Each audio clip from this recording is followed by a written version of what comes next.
आज हम लोग संस्कृत के 8वें नंबर चैप्टर को पढ़ेंगे जिसका नाम है कर्मवीर कथा, जो कि एक बहुत ही ज़्यादा महत्वपूर्ण चैप्टर है क्योंकि इस चैप्टर से संबंधित प्रत्येक वर्ष ऑब्जेक्टिव और सब्जेक्टिव में बहुत सारे प्रश्न पूछे जाते हैं। यानी कि आपके लिए यह वाला चैप्टर बहुत ही ज़्यादा महत्वपूर्ण है, इसलिए आप सभी लोग इस चैप्टर को अच्छे तरीके से समझेंगे, इस पूरे वीडियो को ध्यान से देखेंगे और वीडियो को शुरू से लेकर के अंत तक देखेंगे, क्योंकि जब तक आप लोग शुरू से लेकर के अंत तक नहीं देखिएगा आपको आधा अधूरा ज्ञान होगा, और आप सभी लोग जानते हैं कि आधा अधूरा ज्ञान बहुत ही ज्यादा खतरनाक होता है। इसलिए आप सभी लोग इस पूरे वीडियो को देखिएगा और इसमें हम आपको हिंदी में अर्थ बताएंगे। यानी कि यह जो चैप्टर है जिसका नाम है कर्मवीर कथा, इसका पूरा हिंदी में अर्थ बताएंगे। इसके अलावा मौखिक प्रश्न बताएंगे, लिखित प्रश्न बताएंगे, यानी कि आपके किताब में जितने सारे भी प्रश्न दिए हुए हैं सभी का जवाब हम आपको बताएंगे, बहुत ही सिंपल तरीके से, बहुत ही बारीकी से समझा करके। तो चलिए बिना समय गवाए हम शुरू करते हैं। लेकिन इसके पहले यदि आप लोग चैनल पर नए हैं तो चैनल को जरूर सब्सक्राइब कर लीजिएगा ताकि आगे के भी हर एक वीडियो का नोटिफिकेशन आपको मिल सके। और साथ ही साथ जो स्टूडेंट जीके पढ़ना चाहते हैं 10th क्लास का जीके, वो जीके सागर यूट्यूब चैनल को सब्सक्राइब कर लेंगे, नीचे डिस्क्रिप्शन और कमेंट में आपको लिंक मिल जाएगा। तो चलिए हम लोग देखते हैं कर्मवीर कथा को, और सबसे पहले इस पूरे चैप्टर का हिंदी में अर्थ बताते हैं। यह जो चैप्टर है जिसका नाम है कर्मवीर कथा, बहुत ही ज्यादा जबरदस्त चैप्टर है, पढ़ने में आपको बहुत ज्यादा मजा आएगा। इसमें एक कर्मवीर व्यक्ति का वर्णन किया गया है जो कि बहुत ज्यादा मेहनती है और अपने मेहनत के दम पर आईएएस बनकर के दिखाता है, यानी कि यूपीएससी का परीक्षा भी वह निकाल लेता है। तो चलिए यह पूरा कहानी कैसा है, यह पूरे कहानी के बारे में हम आपको बताते हैं, तो बस आप लोग ध्यान से समझिएगा। कह रहा है कि बिहार राज्य के दुर्गम प्रदेश में भीखन टोला नामक एक गांव है। बिहार राज्य में बहुत सारे गांव हैं और उसी गांव में एक दुर्गम प्रदेश में एक गांव का नाम है भीखन टोला। गांव का नाम आप लोग ध्यान रखिएगा, गांव का नाम है भीखन टोला। कह रहा है कि भीखन टोला में बहुत सारे गरीब लोग रहते हैं, शिक्षा विहीन लोग रहते हैं और कठिनाई से जीने वाले लोग निवास करते थे। यानी कि जो भीखन टोला गांव है वहाँ जितने सारे भी लोग हैं सारे लोग गरीब हैं, शिक्षा विहीन है यानी कि अनपढ़ हैं और कठिनाई से जिंदगी अपना गुजर बसर कर रहे हैं। और उन सबों में से एक व्यक्ति का परिवार गांव से बाहर स्थित कुटिया में निवास करता था। यानी कि गांव से बाहर एक व्यक्ति रहता था जो कि कुटिया बना करके रहता था, एक सिंपल सा झोपड़ी बना करके रहता था। एक परिवार जो है वह भीखन टोला गांव से बाहर एक कुटिया बना करके रहता था और उसकी जो झोपड़ी थी वह टूटी फूटी थी, जो परिवार वालों को केवल धूप से बचाती थी, वर्षा से नहीं। यानी कि जो गांव के बाहर एक व्यक्ति कुटिया बना करके रहता था, झोपड़ी बना करके रहता था, उसका झोपड़ी इतना ज्यादा टूटा हुआ था कि वह सिर्फ धूप से ही रक्षा करता था, बरसात से रक्षा नहीं करता था। यानी कि जब बारिश होती थी, जब पानी पड़ता था तो उसका झोपड़ी से नीचे घर में पानी आ जाता था, यानी कि बारिश से वह झोपड़ी रक्षा नहीं करता था। और कह रहा है कि परिवार के स्वयं घर का मालिक, उसकी पत्नी, उसका एक पुत्र और छोटी बेटी थी। कहने का मतलब कि वह जो झोपड़ी था उस झोपड़ी का एक मालिक था और उसकी पत्नी उस झोपड़ी में रहती थी, उसका एक पुत्र था जो उसके साथ रहता था और उसकी एक छोटी बेटी भी थी। यानी कहने का मतलब कि उस झोपड़ी में कुल मिलाकर के 4 लोग रहते थे। ध्यान से आप लोग समझिएगा, बहुत ही जबरदस्त कहानी है। अब देखिए, कह रहा है कि उस गांव से 1 कोस दूरी पर एक प्राथमिक विद्यालय है। यानी कि जो भीखन टोला गांव है उससे 1 कोस की दूरी पर एक प्राथमिक विद्यालय है जो सरकार द्वारा स्थापित है, यानी कि सरकारी स्कूल है। ठीक है, सरकार द्वारा स्थापित है, यानी कि सरकारी विद्यालय है, सरकारी स्कूल है। और वहाँ एक नई दृष्टिकोण से संपन्न शिक्षक आए। आप सभी लोग जानते हैं कि जब विद्यालय है तो उसमें शिक्षक का आना जाना लगा रहता है, कभी नए शिक्षक आते हैं, कभी पुराने शिक्षक आते हैं, जब पुराने शिक्षक जाते हैं तो नए शिक्षक आते हैं। तो इसी तरह से वहाँ एक नए टीचर का बहाली होता है, एक नए शिक्षक आते हैं और भीखन टोला को देखने आए। यानी कि जब वह उस स्कूल में आए तो वह सोचे कि चलते हैं थोड़ा सा अगल बगल के गांव को देख लेते हैं, और इस दरमियान वह भीखन टोला गांव को देखने आए। वह शिक्षक ने खेल में लगे दलित बालक को देखकर उसके सहज आकर्षण भाव से प्रभावित हो गए। यानी कि जब वह शिक्षक भीखन टोला गांव में घूम रहे थे तो तभी वह देखे कि कुछ बच्चे खेल रहे हैं और उसमें एक बच्चा था जो बहुत अच्छा खेल रहा था, उसका स्वभाव भी अच्छा था। तो इसलिए वह जो शिक्षक थे वह उस बालक को देख करके आकर्षित हो गए और शिक्षक ने उस बालक को अपने विद्यालय में लाकर स्वयं पढ़ाना शुरू कर दिए। यानी कि जब वह बच्चा को देखे तो वह शिक्षक समझ गए कि इसके अंदर में कुछ न कुछ प्रतिभा है, यदि इसको सही से गाइडेंस मिल जाए, सही से इसको पढ़ाई लिखाई मिल जाए तो यह बच्चा आगे जाकर के बहुत बड़ा नाम करेगा। इसलिए वह शिक्षक जो थे वह बहुत ही ज़्यादा अच्छे थे, ईमानदार थे। इसलिए वह उस लड़के को अपने साथ ले आए और खुद से पढ़ाना शुरू कर दिए और बालक भी उनके शिक्षण शैली से आकृष्ट होकर के अपने परिश्रम से विद्या प्राप्ति में लग गया और उच्च विद्यालय में नामांकन कराया। यानी कि जब वह शिक्षक उस बच्चे को पढ़ाना शुरू कर दिए तो वह भी मन लगा करके पढ़ना शुरू कर दिया और उच्च विद्यालय यानी कि हाई स्कूल में अपना नामांकन कराया। वहां के शिक्षक के अध्यापन से स्व अध्याय के प्रभाव से सबसे प्रथम स्थान को प्राप्त किया। यानी कि वह लड़का इतना ज्यादा मेहनत किया कि पूरे स्कूल भर में टॉप कर गया, यानी कि एक रोल नंबर ले आया, सबसे प्रथम स्थान प्राप्त कर लिया। यानी कि कहा गया है कि छात्रों के लिए अध्ययन ही तप होता है। यहाँ पर जो लेखक हैं वह कहते हैं कि छात्रों के लिए, जो स्टूडेंट हैं उसके लिए अध्ययन ही तप होता है।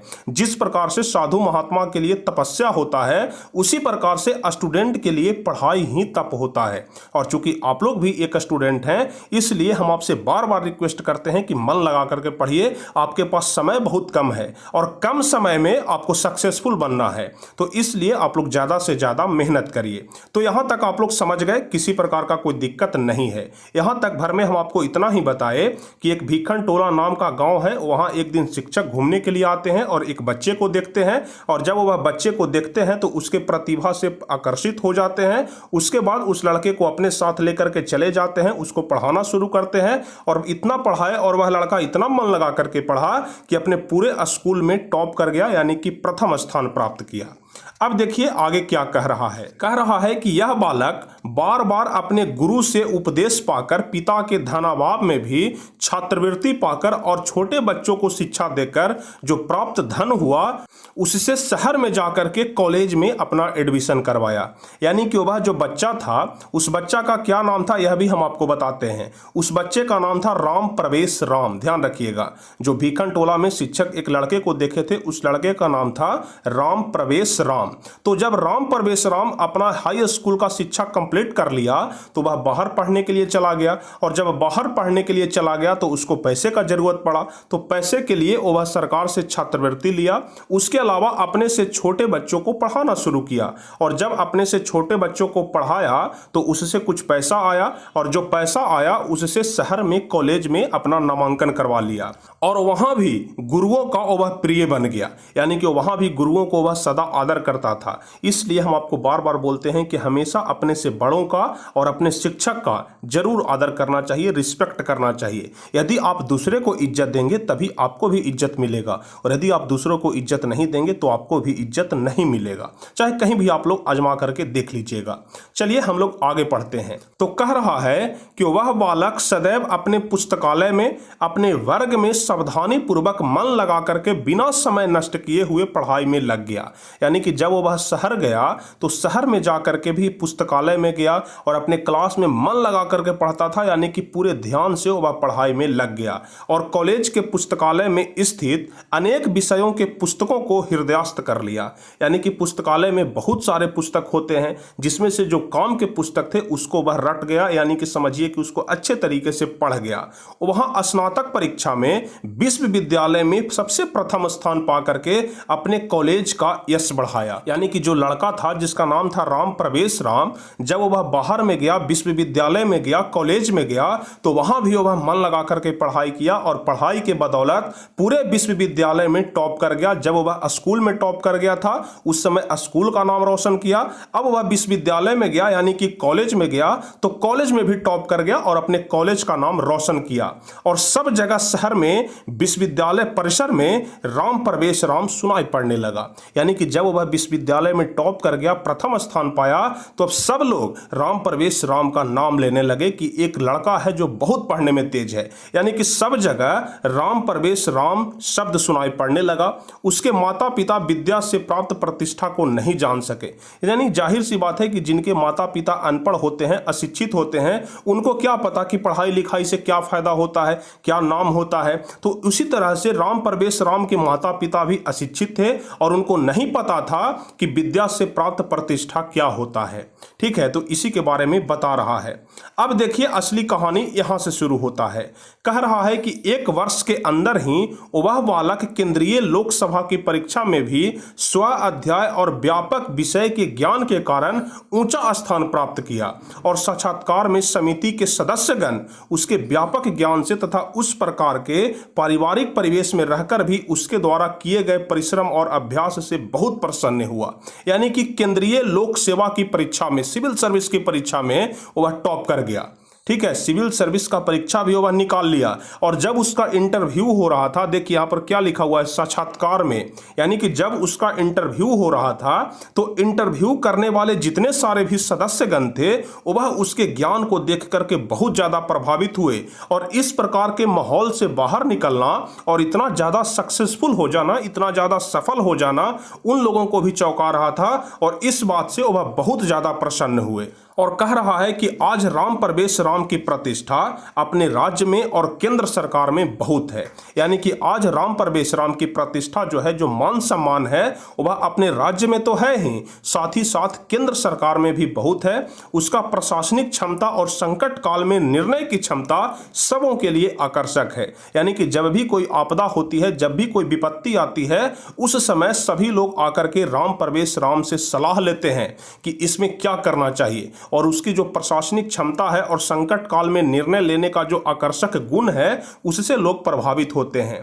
और कह रहा है कि अवश्य यह कर्मवीर बाधाओं को पार कर प्रशासन क्षेत्र में लोकप्रिय हो गया है। और सत्य कहा गया है कि जो परिश्रमी पुरुष होते हैं उसको लक्ष्मी वरण करती है। यानी कि जो लोग मेहनत करते हैं लक्ष्मी भी उन्हीं के पास जाती है, जो लोग मेहनत नहीं करते हैं उनसे लक्ष्मी कोसों दूर भागती है। इसलिए बार बार हम आप सभी लोगों को कहते हैं कि हमेशा कर्मवीर बनिए, मेहनत करिए, अपने मेहनत पर भरोसा रखिए। कुछ लोग होते हैं जो सेटिंग पर भरोसा रखते हैं। कुछ लोग फोन करके हमें बोलते हैं कि सर कहीं पे सेटिंग नहीं हो रहा है, बिहार बोर्ड में आपका कोई पैरवी नहीं है। तो पैरवी पर कभी भी आप लोग भरोसा मत रखिए, यह ज्यादा दूर आपको नहीं ले जाएगा। बहुत तो आप मैट्रिक पास कर जाइएगा, इंटर पास कर जाइएगा, लेकिन आपको नौकरी पैरवी से नहीं लगेगा। इसलिए हम आपको बार बार बोलते हैं कि हमेशा अपने मेहनत पर ही विश्वास करिए, अपने मेहनत पर भरोसा रखिए, अपने परिश्रमी पर भरोसा रखिए, अपने हार्ड वर्क पर भरोसा रखिए और आपका यह हार्ड वर्क ही आपको सक्सेसफुल बनाएगा। जिस प्रकार से राम प्रवेश राम अपने जीवन में सक्सेसफुल हो गया अपने मेहनत के बदौलत, उसी तरह से आप लोग भी मेहनत करिए। तो कुल मिलाकर के यह कहानी बहुत ही ज्यादा महत्वपूर्ण है और हमें यह शिक्षा देती है कि हमें अपने आप पर भरोसा रखना चाहिए और बहुत कठिन परिश्रम करना चाहिए, हार्ड वर्क करना चाहिए, मन लगा करके पढ़ना चाहिए और हमेशा टॉप स्थान पर रहिए। इसलिए आप सभी लोग इस चैप्टर को भली भांति समझ गए होंगे। उम्मीद करते हैं कि बिल्कुल कहानी की तरह आपको यह पूरा चैप्टर समझ में आ गया होगा।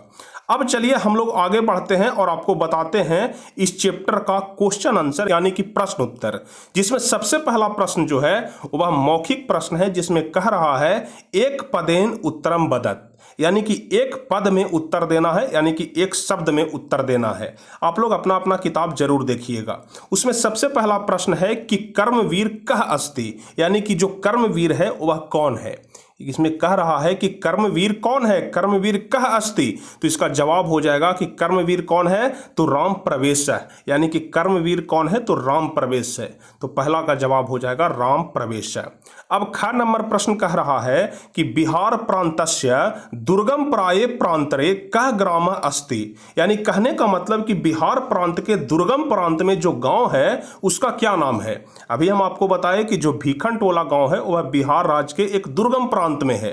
तो इसलिए यहां पर क्वेश्चन पूछ रहा है कि बिहार प्रांत के दुर्गम प्रांत में जो गांव है उसका क्या नाम है। तो उस गांव का नाम है भीखन टोला, जहां का राम प्रवेश राम रहने वाला था। तो भीखन टोला ख नंबर प्रश्न का जवाब हो जाएगा। अब ग नंबर प्रश्न कह रहा है कि भीखन टोला ग्राम में शिक्षक कह दृष्टवान, यानी कि भीखन टोला गांव में शिक्षक ने क्या देखा। भीखन टोला गांव में शिक्षक कह दृष्टवान, भीखन टोला गांव में शिक्षक ने क्या देखा। तो वहां पर जब शिक्षक आए थे तो एक दलित बालक को देखे थे। तो इसका जवाब हो जाएगा दलित बालक, यानी कि भीखन टोला गांव में शिक्षक एक दलित बालक को देखते हैं, इसलिए ग का आंसर हो जाएगा दलित बालक। अब इसके बाद अगले नंबर प्रश्न की ओर हम लोग बढ़ते हैं। तो अगला नंबर क्वेश्चन क्या कह रहा है, इसको भी आप लोग ध्यान से समझिएगा। एक एक क्वेश्चन आपके लिए बहुत ज्यादा महत्वपूर्ण है।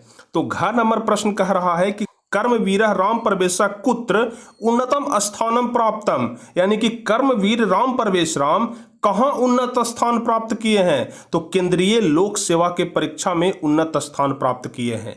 जो राम प्रवेश राम है वह केंद्रीय लोक सेवा के परीक्षा में उन्नत स्थान प्राप्त किए हैं, इसलिए घ का जवाब हो जाएगा केंद्रीय लोक सेवा परीक्षायाम। अब उसके बाद 5वां नंबर और सबसे आखिरी प्रश्न है मौखिक का कि केन कर्मवीर उन्नतम स्थानम वाप, यानी कि कैसे कर्मवीर उन्नत स्थान प्राप्त करते हैं, कैसे कर्मवीर होते हैं जो उन्नत स्थान प्राप्त करते हैं। तो इसका सही जवाब हो जाएगा व्यापक विषय ज्ञानेन श्रमेणाभ्यासेन च, यानी कि सभी विषय का ज्ञान प्राप्त करके और सभी विषय का अभ्यास कर करके सभी लोग जो होते हैं वह उन्नत स्थान प्राप्त करते हैं। यानी कि सभी विषय में ज्ञान प्राप्त करके व्यापक विषय ज्ञानेन और श्रमेणाभ्यासेन च, और सभी विषय का अभ्यास कर करके ही लोग उन्नत स्थान प्राप्त करते हैं। तो अंगा का जो जवाब हो जाएगा, 5वां का जो जवाब हो जाएगा वह यही हो जाएगा। तो मौखिक प्रश्न का पूरा आंसर हम आपको बता दिए। अब उसके बाद आगे शुरू होता है लिखित प्रश्न। तो लिखित प्रश्न के आगे जितने सारे भी शेष प्रश्न बचे हुए हैं सभी का जवाब हम आपको अगले पार्ट में बताएंगे, यानी कि दूसरे पार्ट के वीडियो में हम आपको देंगे। तो आपके लिए दूसरा पार्ट बहुत ज्यादा महत्वपूर्ण होने वाला है, क्योंकि इसमें लिखित प्रश्न हम आपको बताएंगे। इसके अलावा जो कुछ भी प्रश्न आपकी किताब में दिए हुए हैं सारे प्रश्न का उत्तर बताएंगे। चूंकि आप लोग जानते हैं कि लिखित प्रश्न ही आपके परीक्षा में पूछा जाता है, इसलिए पार्ट सेकंड आप लोग जरूर देखिएगा।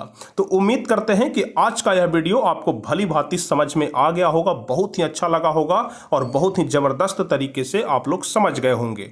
तो यदि आप लोगों को वीडियो अच्छा लगा है तो जल्दी से आप सभी लोग वीडियो को लाइक कर दीजिए, अपने दोस्तों के बीच शेयर कर दीजिए, और जो भी स्टूडेंट चैनल पर नए हैं तो चैनल को जरूर सब्सक्राइब कर लीजिएगा, ताकि आगे के भी हर एक वीडियो का नोटिफिकेशन आपको मिल सके।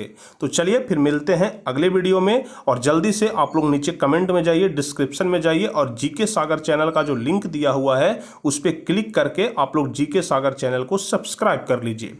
तो चलिए फिर मिलते हैं अगले क्लास में, तब तक के लिए जय हिंद, धन्यवाद।